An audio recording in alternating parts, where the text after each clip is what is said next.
funcionaba en Barrio Nuevo Horizonte y que a partir de un incendio provocado por uno de los adultos mayores que allí estaban, se destapó lo que estaban viviendo muchos de ellos, hoy ya en buen estado y trasladados al centro municipal, ubicado en la avenida Blas Parera, algunos que han vuelto con su familia.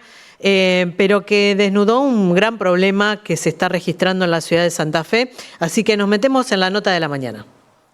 En Aire de Santa Fe Radio 91.1, los reportajes imprescindibles para escuchar en la mañana de la gran radio de Santa Fe. Y está en línea Martín Rizo Patrón, que es abogado de una de las denunciantes del geriátrico clandestino. Doctor, ¿cómo le va? Lo saludamos aquí en la mesa. Ahora vengo. Adriela, Alejandra, ¿cómo le va? Buen día. Hola, buen día, ¿cómo les va? Bien, bien. Bueno, un poco para conocer, sobre todo en los avances en la investigación judicial, cómo están evaluando la investigación judicial, si está dando resultados en cuanto a determinar responsabilidades en torno a este geriátrico clandestino, que en un momento no se sabía quién era él o la responsable, ¿no? Sí, te cuento, yo principalmente estoy defendiendo a una de las víctimas, que es la que se animó a denunciar, fundamentalmente porque pensaba en el primer momento, en la primera denuncia, hizo 3 denuncias hasta este momento y 4 sería con la ampliación. Ajá. Yo estuve presente en la cuarta. Ella denunció toda esta situación ya para el mes de abril de este año. Y todo esto salta, como vos bien lo estás explicando, por un incendio que provocó uno de los abuelos que quería irse del lugar. Decía que estaba encerrado ahí, que estaba privado de su libertad, que era lo que efectivamente estaba pasando.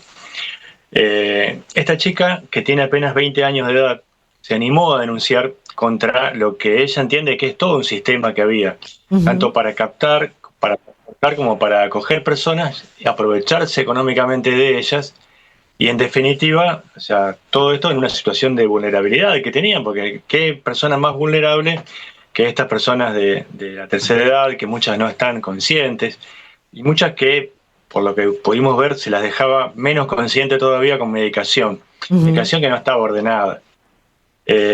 Mi clienta se animó a denunciar, estuvo conmigo presente 2 horas declarando, o sea, 2 horas enteras entre lo que esperó y lo que declaró. Creo que pasamos más o menos 4 horas seguidas contando lo que ya había contado, pero con mucho más detalle y con pruebas que aportó para la investigación. O sea, chat con esta persona que está imputada, chat con la persona que fue primero detenida, donde decía que ella le iba a dar la medicación, este señor le iba a dar la medicación como decía la médica, ¿no? Como le ordenaba a María Laura.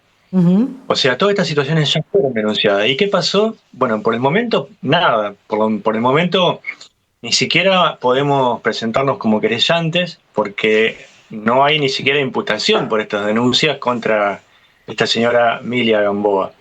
Así que, sobre la pregunta que vos me hacías precisamente, ¿qué avances tuvo la investigación por mi denunciante? Nada, ninguna. Por el momento ninguna, no hemos visto ninguna. Martín, esperemos que en los próximos días... Martín, ¿cuáles son los hechos puntuales que... Martín, ¿cuáles son los hechos puntuales que denuncia la persona que defendés? ¿Qué es eso de que, por ejemplo, no te pido que me narres las 4 horas de lo que declaró, pero qué es lo más aberrante o qué es puntualmente la denuncia? ¿En qué se basa? Mirá, a mí lo que me cuenta mi clienta es que su papá fue captado por un asistente social en el Hospital Sayago. De ahí ella no tenía cómo poder cuidarlo a su padre porque es estudiante, no tiene ningún ingreso económico.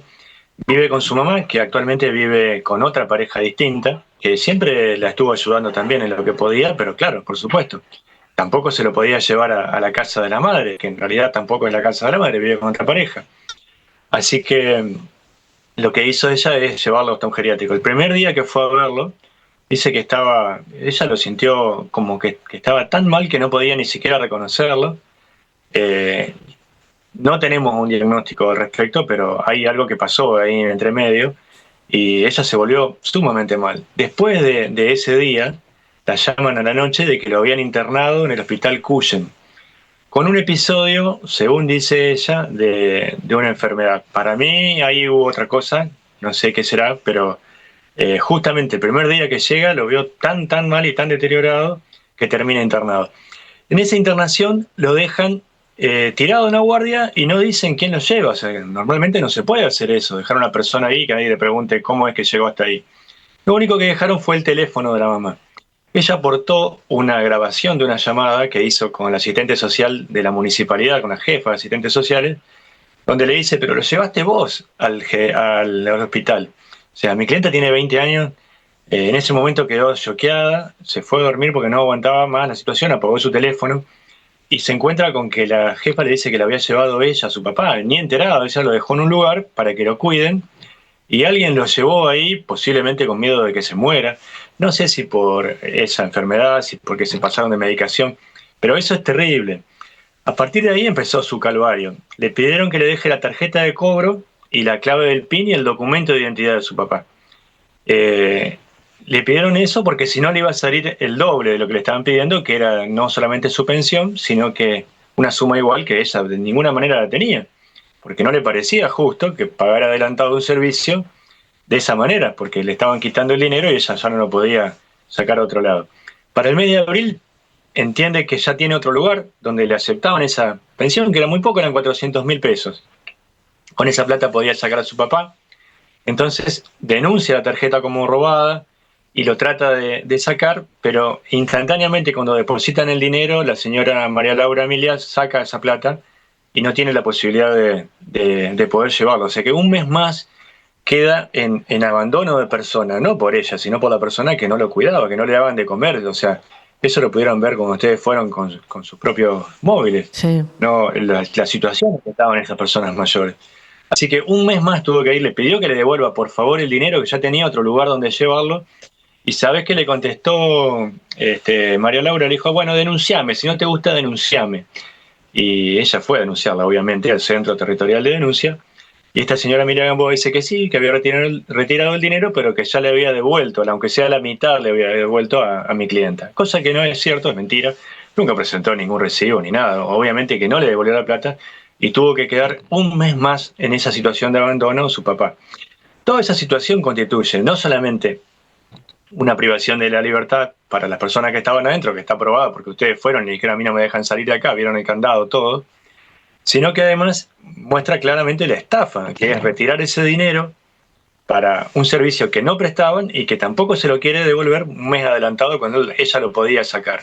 Se llama estafa por retención indebida. Hay muchas estafas peores, pero esa está tan patente que me extraña que no se la hayan imputado a esta persona. Solamente le imputaron el abandono de persona. Uh-huh. Cuando me voy al tribunal, intentando que mi clienta pueda manifestar su opinión de que no quería que la señora esta que estaba presa recupere su libertad, no la dejan pasar. Me encuentro con otro hombre que es conocido por mi clienta, esta joven. O sea, nos acercamos a él, dice, uy, lo veo mucho mejor, sí, ahora estoy bien. En el geriátrico estaba con silla de ruedas. Ahí apareció con un andador, se fue a las 8 de la mañana, un día feo, como ahora, de llovizna, para ser escuchado, pero nadie lo escuchó, nadie lo atendió. Me cuenta el señor, dice, yo no quiero declarar ahora, estuve con los periodistas que estaban ahí, me dice, yo no quiero declarar porque tengo miedo que el fiscal no me devuelva a mi casa. ¿Por qué no te devuelva tu casa? Le pregunto a este hombre. Y me dice, no, porque el fiscal quiere un mes para devolverme a mi casa. Yo le dije 10 días nomás. Resulta que me cuenta que a sus familiares no le habían dicho nada, que él estaba en esos geriátricos, que lo estuvieron buscando por todas partes y lo tenían ahí secuestrado de alguna manera, no le avisaban a nadie, en una situación de abandono, y que su casa había sido usurpada para armar otro geriátrico ahí por esta mujer. O sea que le quitaron la casa, pusieron gente vulnerable, que sabemos que un desalojo en esas situaciones o no prospera o cuesta muchísimo, claro, esperando que se muera posiblemente para recuperar esa casa y venderla. Entiendo que había todo un sistema así para poder apropiarse de las casas de las personas que quedaban ahí adentro en esa situación muy particular. O sea que si vos me preguntás qué delitos hay más graves, eso es lo que yo pude ver con una pequeña porción de la información que tiene el fiscal.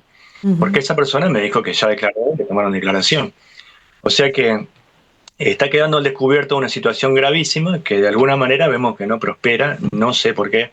Yo ya, por medio de un escrito, le presenté copia de la denuncia de mi clienta al fiscal regional, que entiendo que está al tanto de esta situación y me imagino que va a poner cartas en el asunto para que esto no quede impune. Claro. Es decir, hay como toda una estrategia pergeñada para poder quedarse con los recursos de estos adultos mayores. Lo que se pudo ver por la poca investigación que yo pude tener, o sea, Sí. yo solamente pude entrevistar a 3 personas. Una es mi clienta que me vino a ver a pedido de un periodista amigo, que es Pablo Benito, que me dijo, vos podés ayudarle a esta chica, pero sí, por supuesto.